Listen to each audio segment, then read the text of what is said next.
اعوذ باللہ من الشیطان الرجیم بسم اللہ الرحمن الرحیم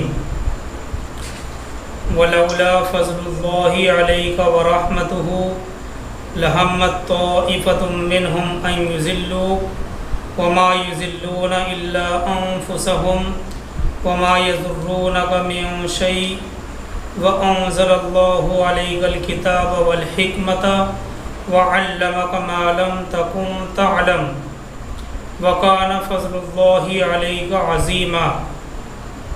سورہ نساء آیت نمبر 113۔ آیت کریمہ کا ترجمہ یہ ہے وَلَوْلَا فَضْلُ اللَّهِ عَلَيْكَ وَرَحْمَتُهُ لَهَمَّتْ طَائِفَةٌ مِّنْهُمْ أَن يُضِلُّوكَ۔ اور اے نبی صلی اللہ علیہ وسلم، اگر اللہ کا فضل اور اس کی رحمت آپ کے ساتھ نہ ہوتی تو یہ منافقین کا گروہ اس بات پر تل گیا تھا کہ آپ کو گمراہ کر دیں۔ وَلَوْلَا فَضْلُ اللَّهِ عَلَيْكَ وَرَحْمَتُهُ لَهَمَّتْ طَائِفَةٌ مِّنْهُمْ أَن يُضِلُّوكَ۔ اور اے نبی صلی اللہ علیہ وسلم، اگر اللہ کا فضل اور اس کی رحمت آپ کے ساتھ نہ ہوتی تو منافقین کا یہ گروہ اس بات پر تل گیا تھا کہ آپ کو گمراہ کر دیں۔ یہ آیت بھی اسی واقعے کی طرف، اس آیت سے بھی اسی واقعے کی طرف اشارہ ہے، یعنی یہ منافقین اس بات پر اڑے ہوئے تھے کہ آپ صلی اللہ علیہ وسلم کو غلط فہمی میں مبتلا کر کے آپ سے غلط فیصلہ کروا لیں۔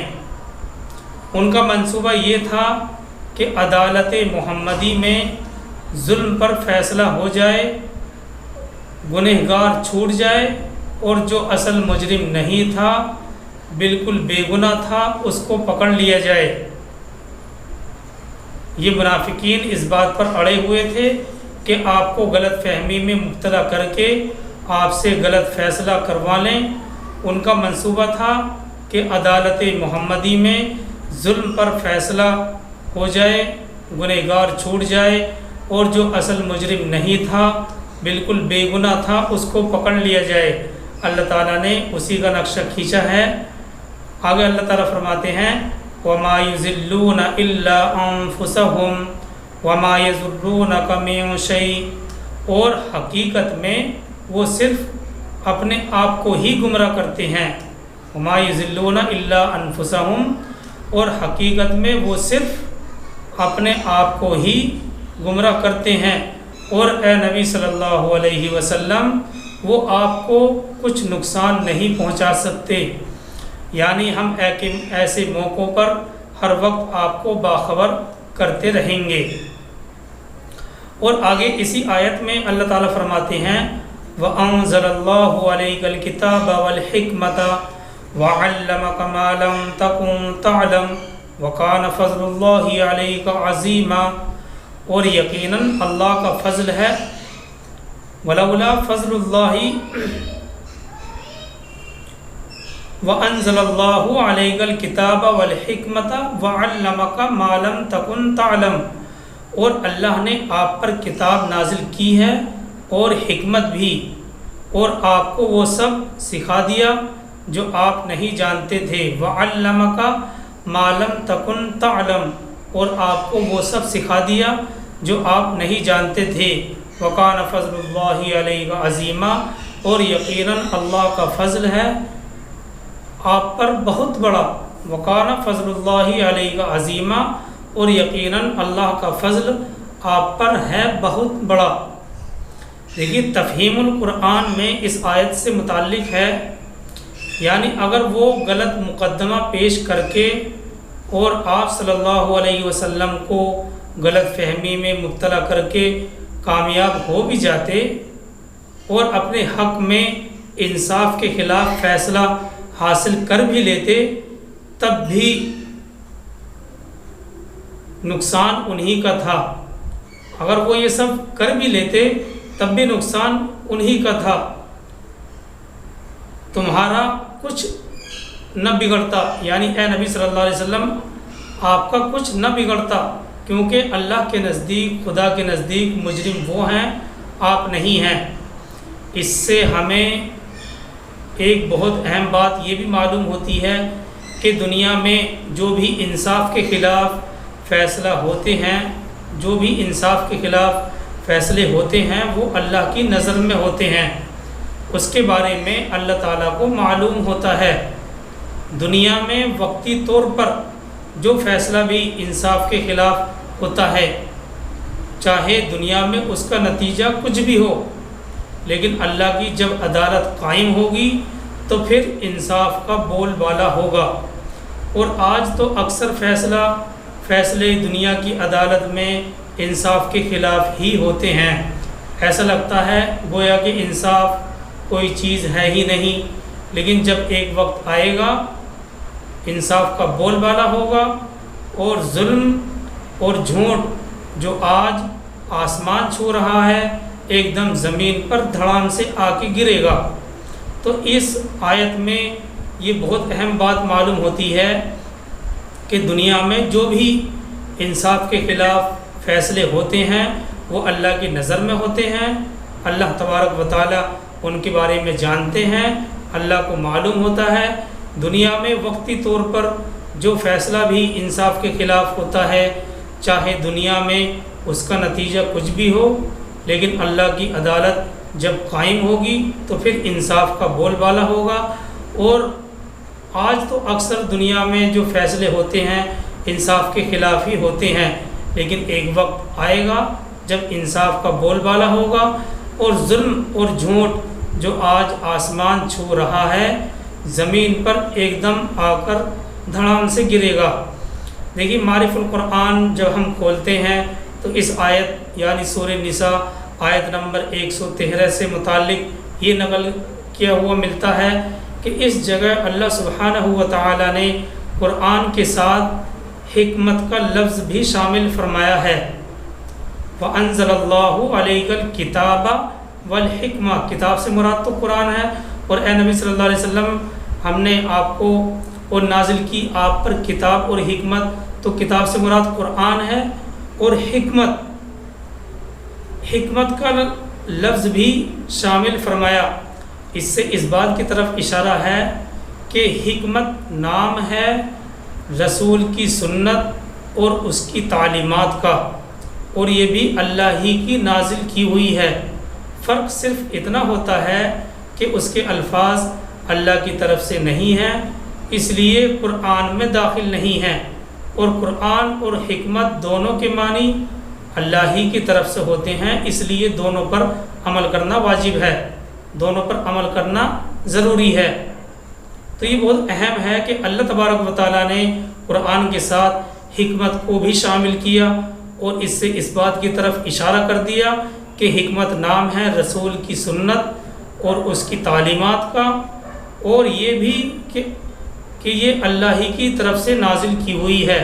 فرق صرف اتنا ہے کہ اس کے الفاظ اللہ کی طرف سے نہیں ہوتے، اس لیے یہ قرآن میں داخل نہیں ہے، قرآن میں اس کی تلاوت نہیں ہوتی ہے، اور قرآن اور حکمت دونوں کے معنی اللہ ہی کی طرف سے ہیں، اس لیے ہمارے اوپر دونوں پر عمل کرنا واجب اور ضروری ہے۔ اس وضاحت سے اس کلام کی حقیقت بھی معلوم ہوتی ہے جو بعض فقہا نے لکھی ہے کہ وحی جو نبی صلی اللہ علیہ وسلم پر نازل ہوتی تھی اس کی دو قسمیں ہیں، وحی کی دو قسمیں ہیں، نمبر 1 مطلوع اور نمبر 2 غیر مطلوع۔ نمبر 1 مطلوع وہ وحی ہے جس کی تلاوت کی جاتی ہے، غیر مطلوع وہ وحی ہے جس کی تلاوت نہیں کی جاتی۔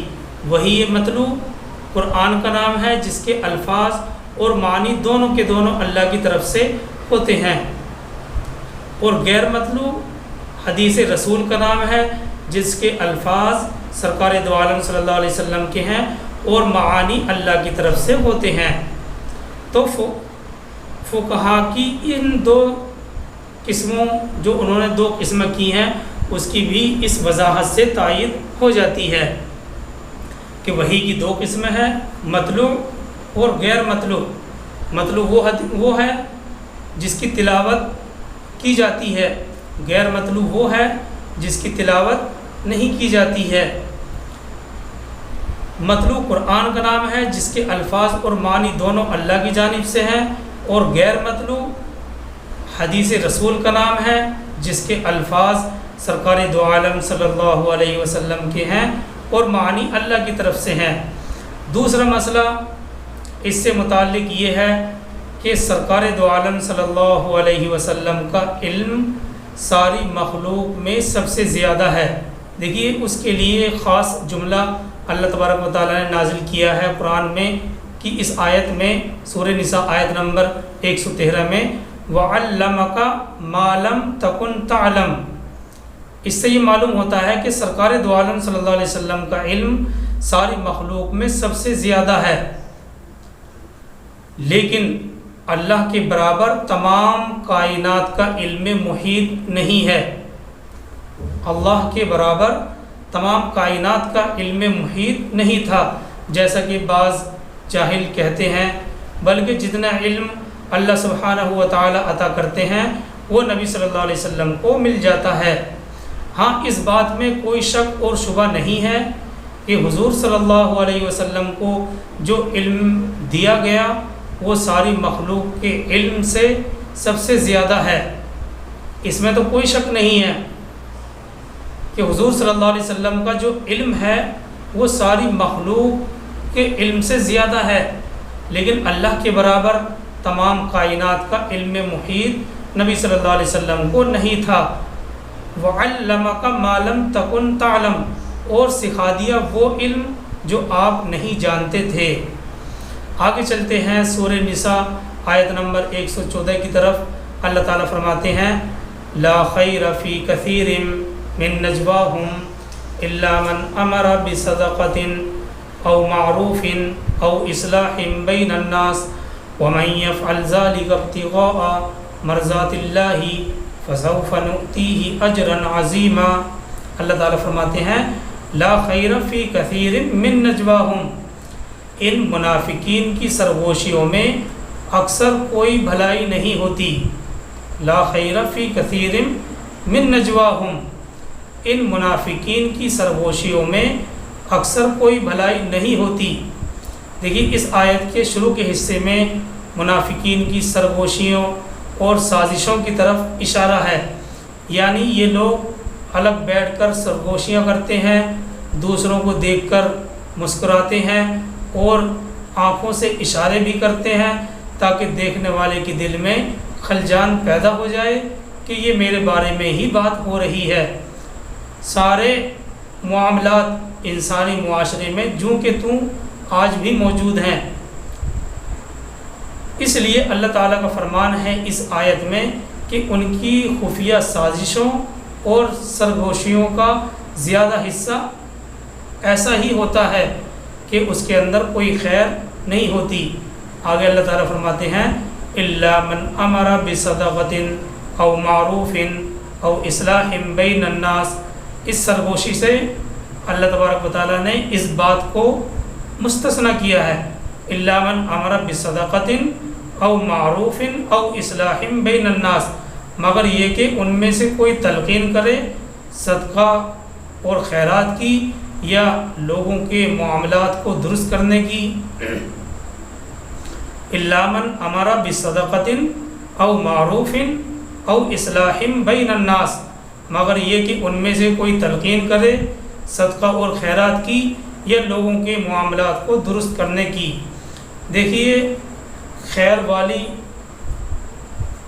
جو سرگوشیاں ہیں یہ ہو سکتی ہیں جس سرگوشی کے اندر خیر ہوتی ہے،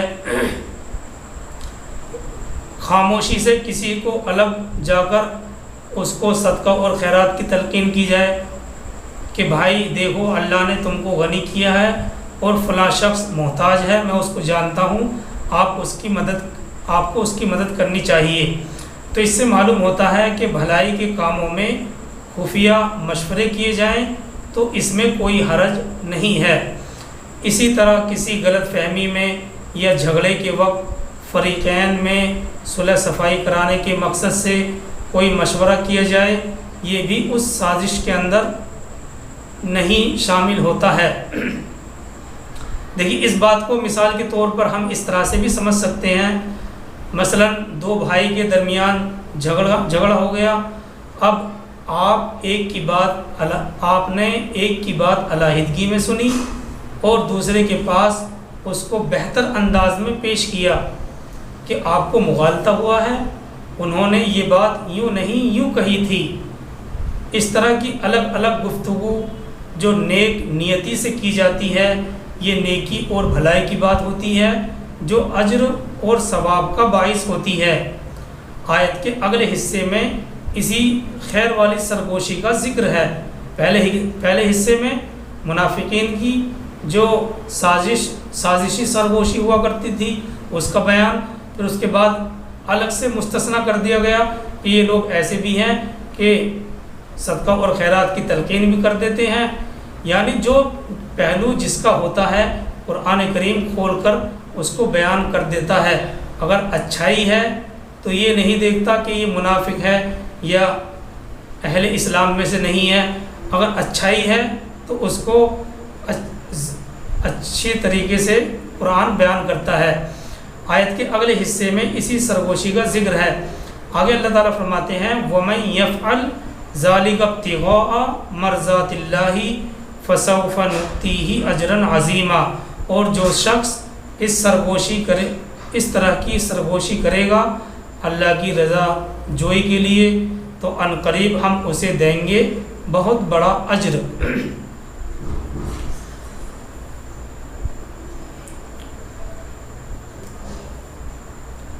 تو یہ دو آیتیں ہیں، آیت نمبر 113 اور آیت نمبر 114 جو وضاحت آپ کے سامنے پیش کی گئی۔ اللہ تعالی ہم سب کو عمل کی توفیق عطا فرمائے۔ سبحان اللہ بحمدہ، سبحانک اللہم وبحمدک، نشہد ان لا الہ الا انت ونستغفرک ونتوب الیک۔ سبحان ربک رب العزۃ عما یصفون وسلام علی المرسلین والحمد للہ۔